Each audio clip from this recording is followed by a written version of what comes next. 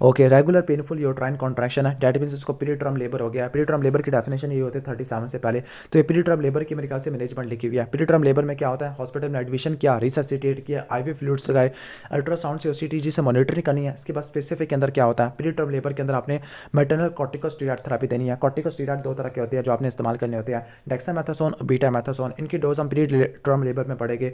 GBS की आपने prophylaxis देनी है, ग्रुप बी स्ट्रेप्टोकोकस की, एंटी माइक्रोबियल्स देनी है जो कि लेटेंसी पीरियड को प्रोलॉन्ग कर देती है, टोकोलिटिक्स देनी है लाइक साल्बिटामोल, रिटोड्रेन। अब जो टोकोलिटिक्स है ना, मैग्नीशियम सल्फेट हो सकती है, कैल्शियम चैनल ब्लॉकर लाइक नेफेटिपिन हो सकती है, ओके, बीटा 2 एग्रेस्ट वगैरह हो सकती होती है, क्लियर। ये सारी वहाँ पे पड़ेंगे। वजाइनल मोड ऑफ डिलीवरी आपने करना होता है, क्लियर।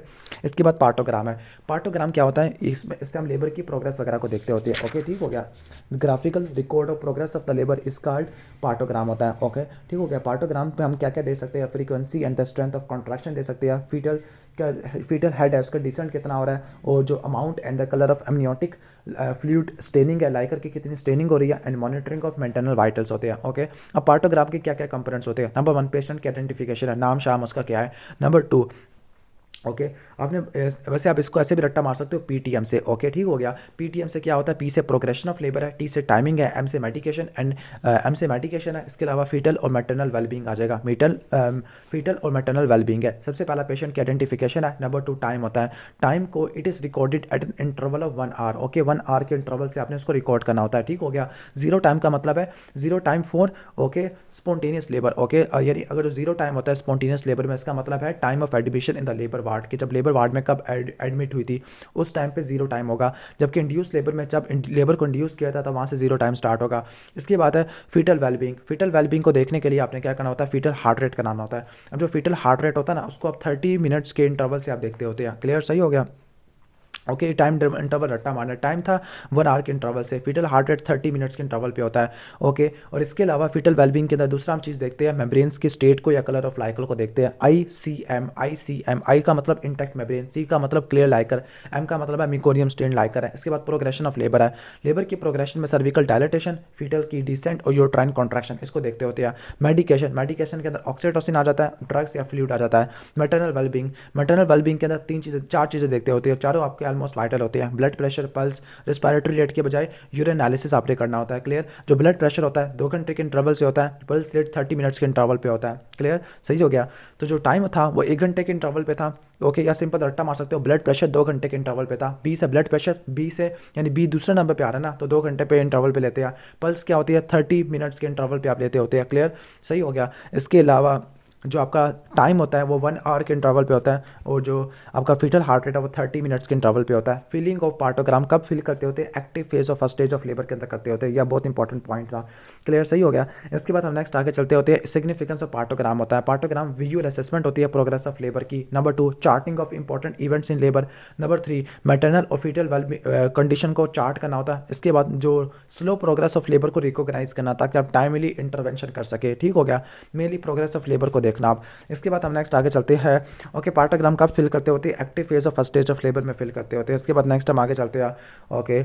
इसकी बात है कि जो what are the satisfactory parameters जो कि एब्डोमिनल एग्जामिनेशन पे आपको देखने को मिलते होते हैं। नंबर 1 यूट्राइन कॉन्ट्रैक्शन को आपने देखना होता है, फीटल हार्ट रेट, दोनों आपको सीटीजी में देखने को मिलती है, फीटल आई और फीटल प्रेजेंटेशन होता है, ओके। ये था एब्डोमिनल एग्जामिनेशन के अंदर। और विजाइनल एग्जामिनेशन पे क्या करते हैं, सर्विकल डायलेटेशन, सर्विकल इफेसमेंट देखते होते हैं, लेंथनिंग देखते हैं, लॉस ऑफ शो देखते होते हैं, जो कि लेबर में देखने को मिलता है। इसके बाद है fetal compromise, okay. Fetal compromise में जो सीटीजी आती होती है, नंबर 1 बेस लाइन में टैकीकार्डिया या ब्रैडीकार्डिया होगा, एक्सेलरेशन नहीं होगी, डिसेलरेशन आपको देखने को मिलेगी। इसके बाद what are the risk factor for fetal compromise during the labour, या जो एफजीआर होता है उसके रिस्क फैक्टर वगैरह पूछ रहे हैं, ओके।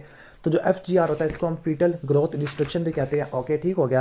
एफजीआर को पहले हम आईयूजीआर भी कहते थे। एफजीआर का मतलब है failure of fetus to achieve its genetic growth potential, जो जेनेटिक ग्रोथ पोटेंशियल है वो उसको अचीव नहीं कर पाया। एफजीआर की वजह से जो फीटस होगा वो एसजीए होगा। एसजीए क्या होता है, स्मॉल फॉर जेस्टेशनल एज होता है। स्मॉल फॉर जेस्टेशनल एज कैसे डिफाइन करते होते हैं, okay, birth weight less than 10 percentile for their gestational age. Gestational age के लिए अगर बर्थ वेट इसका 10 परसेंटाइल से कम का हो जाए तो हम उसको एसजीए लेबल करते हैं। और एफजीआर क्या होता है, एफजीआर क्या होता है कि रिस्ट्रिक्टेड फीटल ग्रोथ होती है ड्यू टू पैथोलॉजिकल प्रोसेस होता है। यानी जो एसजीए वाले बेबी है ना, कॉन्स्टिट्यूशनली स्मॉल हो सकते हैं या पैथोलॉजिकल हो सकते हैं, लेकिन जो एफजीआर होता है हमेशा पैथोलॉजिकल आपको देखने को मिलता होता है, क्लियर, सही हो गया। अब इसके जो रिस्क फैक्टर होते हैं एफजीआर के, वो क्या क्या रिस्क फैक्टर होते हैं, ओके। नंबर 1 है कि आपका कोई प्लेसेंटल इंसफिशिएंसी है, फॉर एग्जांपल प्री क्लैम्शिया वगैरह है, प्री मैच्योरिटी या पोस्ट मैच्योरिटी दोनों आ जाएंगे, मल्टीपल प्रेगनेंसी है, ओके, प्रोलॉन्ग लेबर है, इसकी वजह से IUGR देखने को मिल सकता होता है। इसके अलावा बहुत सारी कंडीशन है जिसमें आपको IUGR देखने को मिलता है, पोलीआर्ट्रोमनियास, ओलिगोआर्ट्रोमनियास, कोरियोमनियोनाइटिस है, मैटरनल डायबिटीज़ है, प्री क्लैम्शिया आ जाएगा, प्रेसिपिटोस लेबर है, इंट्रापार्टम या प्लेसेंटल अब्रप्शन है, इन सब की वजह से देखने को मिलता होता है। ओके, ठीक हो गया। अब जो FGR है, FGR की वजह से क्या कॉम्प्लिकेशन देखने को मिल सकती है? FGR की वजह से आपको लाइक मिकोनियम एस्पिरेशन सिंड्रोम मिल सकता है, नेक्रोटाइजिंग एंटीरोकोलाइटिस हो सकता है, सेरिब्रल पाल्सी आपको देखने को मिल सकती है, इसकी कॉम्प्लिकेशन होती है।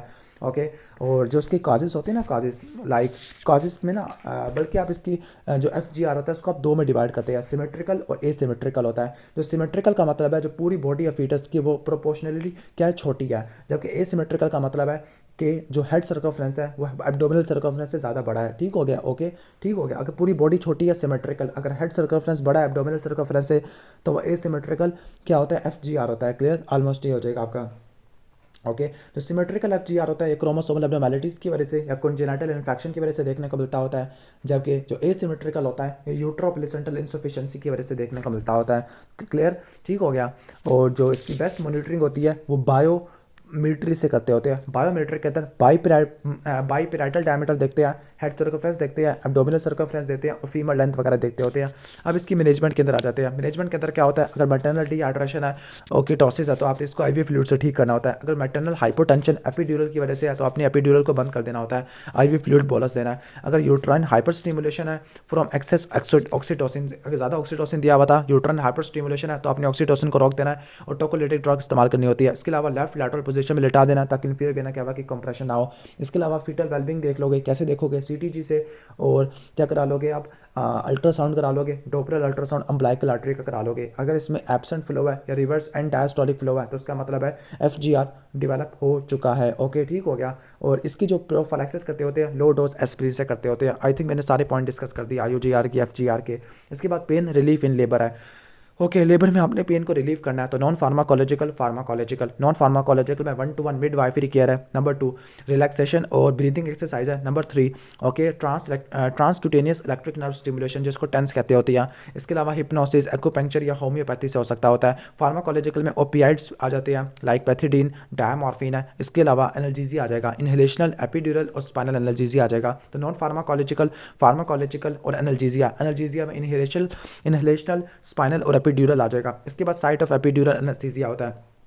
वैसे जो एपिड्यूरल एनेस्थीसिया होता है किसी भी जगह पे दे सकते होते हैं, लेकिन यहाँ पे लिखा है कि L2 या L3, L4 या L4 L5, ओके, यानी 4 का बस चल रहा है वहाँ पे लगा दो। Okay, what are the indication of epidural analgesia? तो एपिड्यूरल एनाल्जेसिया की क्या इंडिकेशन आपको देखने को मिलती होती है? Okay, like prolong labour, okay, labour prolong हो चुका है या ऑक्सीटोसिन से आपने ऑगमेंट किया है। ओके, सही हो गया, सही है। इसके बाद मैटरनल हाइपरटेंसिव डिसऑर्डर है। ओके, इसका मिमोनिक है PSM, P से प्रोलॉन्ग लेबर या ऑक्सीटोसिन से आपने क्या किया, या फिर आप इसको MOPS से भी रट्टा मार सकते होते हैं। क्लियर, लेकिन वो थोड़ा अजीबोगरीब हो जाता होता है, या फिर जो आपकी मर्ज़ी है। ओके, मैं आपको मोटा मोटा बता देता हूँ। अगर मल्टीपल प्रेगनेंसी है या हाइपरटेंशन डिसऑर्डर है या फिर प्रोलॉन्ग लेबर है या फिर high risk of operative intervention है, इस केस में आपने एपिड्यूरल एनाल्जेसिया आपने देना होता है। कॉन्ट्राइंडिकेशन क्या होती है इसका? मिमोनिक या चिल्स, C से कोआगुलेशन डिजीज, H से हाइपोवोलीमिया, I से इन्फेक्शन लाइक लोकल और सिस्टमिक सेप्सिस आ जाएगा, और I से insufficient number of trained staff आ जाएगा। जबकि इंडिकेशन में क्या था, अगर लेबर प्रोलॉन्ग हो चुका है, मल्टीपल प्रेगनेंसी है या हाइपरटेंसिव डिसऑर्डर लाइक प्रीक्लैम्शिया में करते होते हैं एपिड्यूरल एनाल्जेसिया, इस केस में करते हैं। What are the complication of epidural analgesia? तो अगर आपने गलती से ड्यूरा को पंक्चर कर दिया तो CSF का लीकेज होगा, स्पाइनल हेडेक देखने को मिलेगा, स्पाइनल हीमाटोमा हो सकता है, spinal headache, spinal haematoma, blood dysfunction हो सकता है, हाइपरटेंशन हो सकता है, ओके, रिस्पिरेटरी डिप्रेशन हो सकता है और इनफेक्टिव एनाल्जेसिया हो सकता है। क्लियर, ऑलमोस्ट ये हो जाएगा। अब एपिड्यूरल एनाल्जेसिया, इसके क्या एडवांटेजेस और डिसएडवांटेजेस होते हैं? अभी वो कहता है कि हेडेक नहीं होगा, लेकिन हेडेक उसी सूरत में होगा अगर वो ड्यूरो को पंक्चर करेगी। मेनिंजाइटिस भी नहीं होता, और ये प्रोलॉन्ग लेबर में या मैटरनल हाइपरटेंसिव डिसऑर्डर में या मल्टीपल प्रेगनेंसी में यूजफुल होता है। ओके, सही हो गया। ओके, PSM से रट्टा मार लो, पता नहीं मैं कैसे मिमोनिक बता रहा हूँ मैं। और डिसएडवांटेजेस में है कि इसकी कॉन्ट्राइंडिकेशन आ गई है लाइक कोआगुलेशन डिजीज के अंदर, हाइपोवोलीमिया में, इनसफिशिएंट स्टाफ में या लोकल या सिस्टमिक सेप्सिस में नहीं करते। GA के फायदे है कि पेशेंट स्ट्रेस फ्री होता है, किसी भी पोजीशन पे लेटा सकते हैं, लॉन्ग टर्म एनेस्थीसिया होता है, लेकिन साइड इफेक्ट क्या होते हैं, हाइपोक्सिया, हाइपरकार्बिया, हाइपोवोलेमिया, पल्मोनरी एम्बोलिज्म आपको देखने को मिलता है। इसके बाद टाइप्स ऑफ रीजनल एनेस्थीसिया, जो रीजनल एनेस्थीसिया होता है ये हमने सारे एनेस्थीसिया में चीज़ें पढ़ी थी। टॉपिकल हो सकता है, लोकल इन्फिल्ट्रेशन हो सकता है, रीजनल नर्व ब्लॉक है और सेंट्रल न्यूरोएक्सियल ब्लॉक है जिसमें स्पाइनल और एपिड्यूरल एनाल्जेसिया आ जाता होता है। ओके, खत्म हो गया। ओके, एमसीक्यूज़ पॉइंट डिस्कस करने हैं, चलो कर लेते हैं MCQs point discuss. I think ये चैप्टर हो जाएगा, उम्मीद है कि आपको मज़ा आया होगा चैप्टर पढ़ते हुए। Okay, primary gravida 37 week of gestation के ऊपर है, पेन रिलीफ के बारे में पूछना चाह रही है। तो क्या which of the following would not be recommended to her due to her fetal side effect, तो क्या नहीं दोगे। Opioid agonist should not be recommended to the primary gravida due to fetal side effect होते हैं। Okay, ठीक हो गया। जो ओपियाइड्स होते हैं ना, ओपियाइड्स के जो एगोनिस्ट होते हैं रिस्पिरेटरी डिप्रेशन वगैरह करा सकते होते हैं और डिक्रीज फीटल हार्ट रेट है जिसकी वजह से फीटल को नुकसान पहुंच सकता होता है। ओके, लेकिन अभी फार्माकोलॉजिकल में ओपियाइड्स लेके खड़े थे वो। ओके, अच्छा, लेकिन उसकी वजह से रिस्पिरेटरी डिप्रेशन वगैरह ये सब चीज़ें आपको देखने को मिल सकती हैं। ओके, दैट इज़ वाई आपने उसको प्रेफर नहीं किया। सही है, मान लेते हैं, आगे चलते होते हैं। ओके, अच्छा, ओपियाइड्स के साइड इफेक्ट में अगर बताऊँ, नोजिया, वॉमिटिंग होती है मोस्ट कॉमन, कॉन्स्टिपेशन होती है। ओके, इन्फेंट में क्या करा सकता है, रिस्पिरेटरी डिप्रेशन करा सकता होता है। क्लियर। जो आपकी नॉन फार्माकोलॉजिकल थे, रिलैक्सेशन और ब्रीदिंग एक्सरसाइज थी। रिलैक्सेशन वार्म वाटर में करना है ड्यूरिंग द फर्स्ट स्टेज है और ट्रांसक्यूटेनिक इलेक्ट्रिक नर्व स्टिमुलेशन करनी है। ओपियाइड्स एनाल्जेसिया मोस्ट कॉमन होते हैं। ओके, ये अपने उस फीमेल में इस्तेमाल करनी है not having epidural analgesia, IV route से देते होते हैं as patient control analgesia. Side effect में नोजिया, वॉमिटिंग होगा मोस्ट कॉमन, कॉन्स्टिपेशन आपको देखने को मिल सकती है, डायरिया कभी भी नहीं बोलना, और रिस्पिरेटरी डिप्रेशन हो जाएगी। इसके अलावा इनहेलेशनल एनाल्जेसिया में नाइट्रिक ऑक्साइड इस्तेमाल करते हैं, रैपिड ऑनसेट का होता है, शॉर्ट टर्म यूजेस के लिए इस्तेमाल करते होते हैं। एपिड्यूरल मोस्ट रिलायबल मेथड होता है। क्लियर।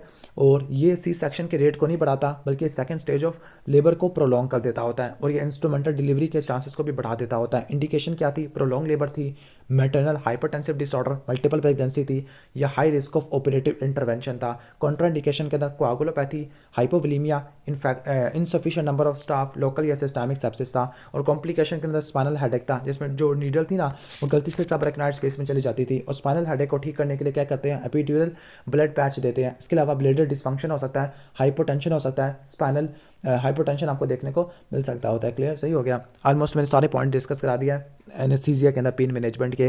प्राइमरी ग्रेविडा जो कि लेबर में आई है विद यूट्राइन कॉन्ट्रैक्शन है। On pelvic examination cervix is 4 centimetre dilated है और वर्टेक्स -1 पोजीशन के अंदर है। ओके, अब देखो वर्टेक्स -1 पोजीशन स्टेशन के अंदर है, डैट मीन्स 1 सेंटीमीटर ऊपर है। सर्विस देखो 4 सेंटीमीटर डायलेटेड है, डैट मीन्स लेटेंट फेज पूरी हो चुकी है। तो वो कौन सी फेज में, active phase of first stage of labour के अंदर है।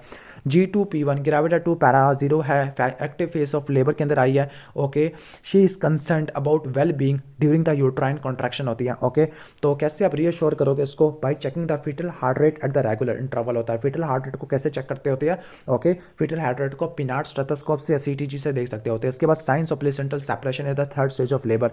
ओके, तो क्या होगा, ओके, यहाँ पर अल्फा ऑप्शन है शॉर्टनिंग, शॉर्टनिंग नहीं होती, लेंथनिंग होती है। नंबर 2 है descent of uterine fundus. Okay, descent नहीं होता है, असेंड होता है। ओके, शो ऑफ ब्लड ये पॉजिटिव होता है। सस्टेन प्रोलॉन्ग यूट्राइन कॉन्ट्रैक्शन ये पॉइंट नहीं होता और sudden drop in blood pressure ये भी आपको देखने को नहीं मिलता होता है। क्लियर, तो ये आपको ऑलरेडी मैंने पॉइंट्स बता दिए। लेंथनिंग ऑफ अम्बिलिकल कॉर्ड होता है, स्मॉल गश ऑफ ब्लड होता है, ओके, जो कि प्लेसेंटा के बेड से निकलता है। Rising of uterine fundus to above the umbilicus uterus hard और ग्लोबुलर हो जाता है। Intra uterine pressure during a forceful uterine contraction कितना तक बढ़ सकता है, 70 to 80 मिलीमीटर मरकरी तक जा सकता होता है। फैक्चुअल क्वेश्चन है। 20 year old primary gravida, okay, जो कि 8 बजे एडमिट हुई थी at the 39 week of gestation. Okay, यानी ये टर्म प्रेगनेंसी है।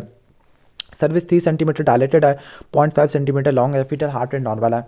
क्लियर, और जब इसको 11 बजे एग्जामिन किया गया तो जो सर्विक्स था 6 सेंटीमीटर डायलेटेड है, फुली फेस्ड है, क्लियर लिक्विड है, मॉडरेट रेगुलर कॉन्ट्रैक्शन है और फीटल हार्ट रेट क्या है, नॉर्मल रेंज के अंदर है। अब आप देखो कि उसका ना 3 घंटों के अंदर क्या हुई है। ओके, जो कहने का मतलब है जो डायलेटेशन थी ना वो 3 सेंटीमीटर से 6 सेंटीमीटर का तक हो गया। ठीक हो गया, यानी हर 1 घंटे के अंदर क्या हो रही है, 1 सेंटीमीटर की डायलेटेशन बढ़ रही होती है। डैट मीन्स नॉर्मल है। नॉर्मल का मतलब होता है कि आपने कोई इंटरवेंशन की ज़रूरत नहीं होती। ओके, इसके सवाल कितने हैं, बस इतने से लेबर से बस इतना ही आना है। ओके, इसके बाद हम चलते हैं क्वेश्चन नंबर 7 पर चलते हैं। क्वेश्चन नंबर 7 है 27 year old, okay, gravida 3 para 2 है, एक्टिव लेबर में आई है at the 38 week of gestation और ओके, टर्म प्रेगनेंसी है।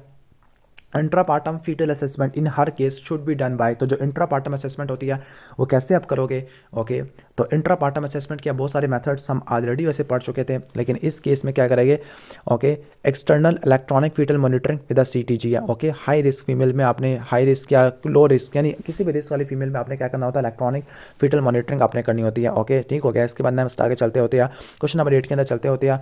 ओके, इन किस कंडीशन के अंदर क्या होता है? एपिड्यूरल एनाल्जेसिया सेफ नहीं होता। तो एपिड्यूरल एनाल्जेसिया को मैं ऑलरेडी एक्सप्लेन कर चुका हूँ कि ये लोकल या सिस्टमिक इन्फेक्शन के अंदर नहीं होता। सही, क्या कॉन्ट्राइंडिकेशन थी? Coagulation disorder, hypovolaemia, insufficient number of staff है, लोकल या सिस्टमिक सेप्सिस आ जाएगा। क्वेश्चन नंबर 9 के अंदर है एपिड्यूरल एनाल्जेसिया की एब्सोल्यूट कॉन्ट्राइंडिकेशन क्या, ऑलरेडी एक्सप्लेन कर चुका हूँ। हाफ लाइफ ऑफ सिंटोसिनोन, तो सिंटोसिनोन की जो हाफ लाइफ ऑफ 3 मिनट्स होती है। ओके, मान लेते हैं। Okay, benefits of fetal head bone riding. Okay, benefits of fetal head bone, okay, जो बोन्स होती है ना ओवर राइड कर जाती होती है, this is called okay moulding, moulding बोलते होती है उसको। और ये सैफ्लोपेल्विक डिस्प्रपोर्शन के अंदर आपको देखने को मिलती होती है। ओके, सैफ्लोपेल्विक डिस्प्रपोर्शन के अंदर चलो मान लेते होते हैं। इसके बाद नेक्स्ट हम आगे चलते होते हैं। ओके, अच्छा, सैफ्लोपेल्विक डिस्प्रोपोर्शन की क्या मैनेजमेंट होते हैं? इसमें आपने ऑक्सीटोसिन आपने इस्तेमाल करना होता है प्राइमरी पैरास के अंदर, और मल्टी पैरास में आपने इस्तेमाल नहीं करना होता है। इसके बाद नेक्स्ट चलते हैं प्रेफर्ड एनाल्जेसिया इन लेबर। तो आपका एपिड्यूरल एनाल्जेसिया होता है if more than 2/5 head is palpable abdominally. तो हेड इसका मतलब इंगेज नहीं हुआ होता। ओके, इंगेजमेंट कब कहते होते हैं? लेस देन 1/5 क्या होता है? पाल्पेबल होता है। क्लियर, लेस देन 1/5 क्या होना चाहिए? या बल्कि only the head that is only the 2/5 palpable. मैं 1/5 बोल रहा हूँ, लेस देन 2/5 पाल्पेबल होना चाहिए। इसका मतलब वो इंगेज हो चुका होता है। क्लियर, सही हो गया। इंगेजमेंट का मतलब है the widest part of the presenting part है successfully pass through the pelvic inlet है। Okay, main indication of epidural analgesia pain relief के तौर पर इस्तेमाल होता है। प्रोलॉन्ग लेबर में, मैटरनल हाइपरटेंसिव डिसऑर्डर में आप इस्तेमाल करते होते हैं। क्लियर, ओके, ये आपके पॉइंट आ जाएंगे। इसके बाद next, progress in labour is shown by. Okay, progress in labour is shown by dilatation of cervix and the presenting foetal part होता है डायलेटेशन से और प्रेजेंट। इसके अलावा मॉनिटरिंग करने के लिए आप क्या करते होते हैं? प्रोग्रेस को देखने के लिए पार्टोग्राम करते होते हैं। नॉर्मल प्रेजेंटेशन है with the longitudinal diameter of the skull. Okay, 9.5 centimetre. अब ये बहुत इंपॉर्टेंट सवाल है, यहाँ से कंफर्म एक MCQ आएगा। ओके, नॉर्मल डायमीटर है, लॉन्गिट्यूडनल है, सब ऑक्सीपिटो ब्रैग्मेटिक होता है, जो कि नॉर्मल स्कल का डायमीटर होता है। आप स्कल की डायमीटर रट्टा मारने का। नंबर 1 डायमीटर है सब ऑक्सीपिटो ब्रैग्मेटिक। सब ऑक्सीपिटो ब्रैग्मेटिक का मतलब है कंप्लीट फ्लेक्शन है या वेल फ्लेक्शन है। एटीट्यूड क्या है? वेल फ्लेक्स्ड है। डायमीटर क्या है? सब ऑक्सीपिटो ब्रैग्मेटिक होता है और ये 9.5 सेंटीमीटर का होता है। 9.5 सेंटीमीटर को डायमीटर भी होता है, जो कि सब एंटो ब्रैग्मेटिक होता है, जो कि फेस प्रेजेंटेशन में देखने को मिलता है। हाइपर एक्सटेंडेड को क्या बोलते हैं? फेस प्रेजेंटेशन कहते होते हैं। ओके, जबकि एक्सटेंडेड पोजीशन को बोलते हैं ब्रो प्रेजेंटेशन। मैं आपको सारी प्रेजेंटेशन एक्सप्लेन कर देता हूँ। कंप्लीटली वेल फ्लेक्स्ड को बोलते हैं ऑक्सीपिटो एंटीरियर। ओके, ठीक हो गया। जबकि इनकम्प्लीट फ्लेक्शन को बोलते हैं ऑक्सीपिटो पोस्टीरियर। क्लियर, और जो एक्सटेंडेड एटीट्यूड होता है उसको बोलते हैं ब्रो प्रेजेंटेशन, और जो कंप्लीट हाइपर एक्सटेंडेड होता है उसको फेस प्रेजेंटेशन कहते हैं। रट्टा मार लेना, जो सबसे ज़्यादा जो बड़ा डायमीटर होता है वो 13 सेंटीमीटर का होता है, मेंटो वर्टिकल, जो कि ब्रो प्रेजेंटेशन में देखने को मिलता है। मिमोनिक या BMW ब्रो प्रेजेंटेशन, मेंटो वर्टिकल आ जाता होता है। क्लियर, और सबसे छोटा डायमीटर होता है सब ऑक्सीपिटो ब्रैग्मेटिक होता है, 9.5 का होता है। इसके अलावा फेस में भी आपको देखने को मिलता है 9.5, लेकिन वो सब ऑक्सीपिटो ब्रैग्मेटिक नहीं होता, सब मेंटो ब्रैग्मेटिक आपको देखने को मिलता होता है। क्लियर, ये आपने रट्टा मार लिया। इसके अलावा आपने को रट्टा मारना है कि जो जो पेल्विस है ना वो 4 तरह के होते हैं। गायनिकॉइड मोस्ट कॉमन होता है, राउंड इनलेट होता है और इसका बड़ा डायमीटर होता है, लार्ज ट्रांसवर्स डायमीटर होता है। और रट्टा मार लेना, सबसे फेवरेबल टाइप ऑफ पेल्विस यही होता है। दूसरा एंड्रॉइड पेल्विस है, ये मेल वाला पेल्विस होता है, ट्राईएंगुलर इनलेट होता है, ट्राईएंगुलर इनलेट है। गायनिकॉइड में कौन सा इनलेट था? राउंड इनलेट था, इसमें ट्रायंगुलर इनलेट होता है। ओके, और एंड्रॉइड पेल्विस में डीप ट्रांसवर्स थ्रस्ट हो जाता है। एंथ्रोपॉइड में क्या होता है?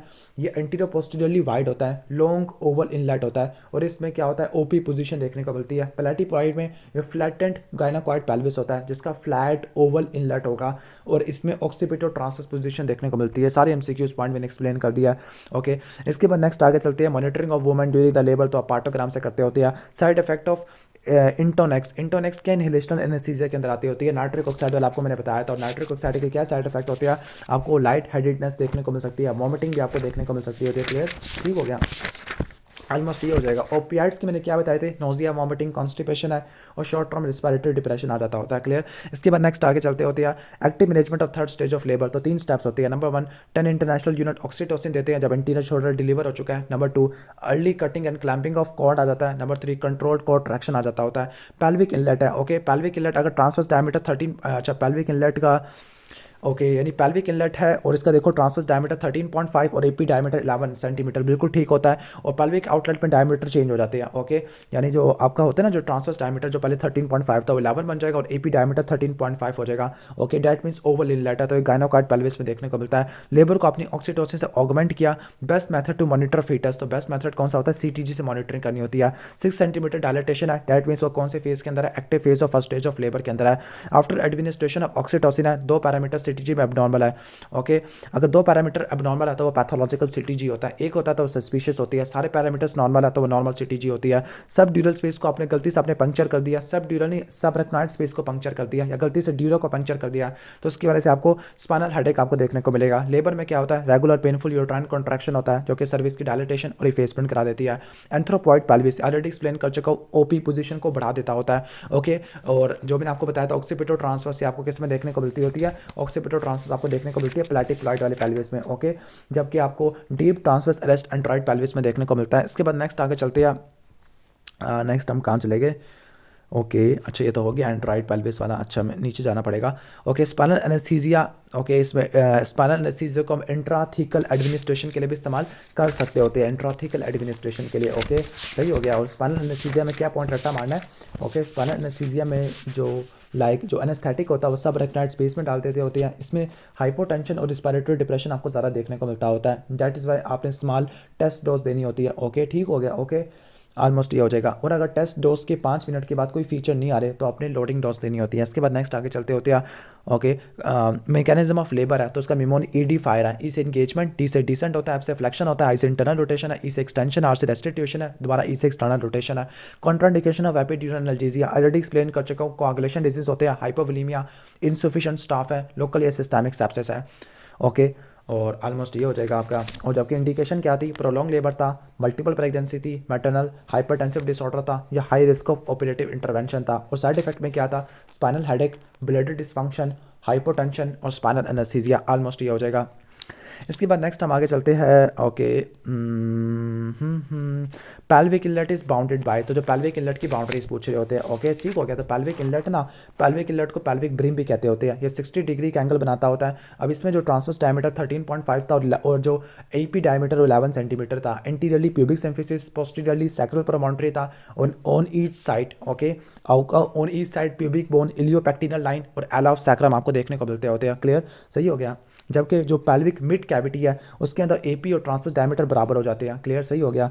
और जो स्केल स्पाइन होते हैं ना, स्केल स्पाइन के क्या फ़ायदे होते हैं, इससे आप स्टेशन निकालते होते हैं और पोडेंडल नर्व ब्लॉक करते होते हैं जो कि इसके इन्फीरियर लैटरल पड़ी होती है। ओके, पोस्टीरियर इन्फीरियर पड़ी होती है। जो पेल्विक आउटलेट है इसमें जो ट्रांसवर्स डायमीटर 1 का होता है, 11 का होता है, एपी डायमीटर 13.5 का आपको देखने को मिलता होता है।